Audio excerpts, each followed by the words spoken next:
সময়টা ভালো যাচ্ছে অভিনেত্রী মেহজাবিন চৌধুরীর। সাম্প্রতিক সময় নানা ব্যস্ততা শেষে রয়েছেন ছুটির আমেজে।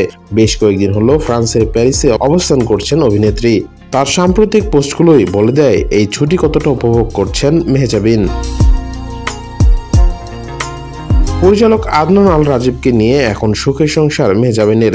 গেল কান চলচ্চিত্র উৎসবে দেশের প্রতিনিধিত্ব করেছেন আদনান, সেখানে ছিলেন মেহজাবিনও।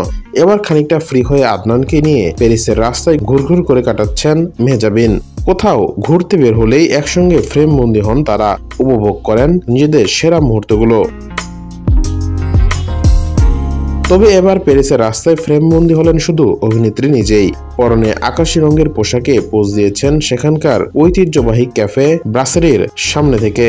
সেখানে এক মোহনীয় লুকে নজর কাটলেন অভিনেত্রী, ফুটে ওঠে তার রূপের স্নিগ্ধতা। সামাজিক মাধ্যমে পোস্ট করা সেই ছবির ক্যাপশনে তিনি লিখেছেন বিউটিফুল। এক শব্দে যেন অভিনেত্রী বুঝিয়ে দিলেন একটি মাত্র রং মেহজাবিনের রূপ সৌন্দর্যকে বর্ণনা করে দিল। আরও একটি ভিডিও পোস্ট করেন মেহজাবিন, লিখেছিলেন কফি ডেট ইন প্যারিস।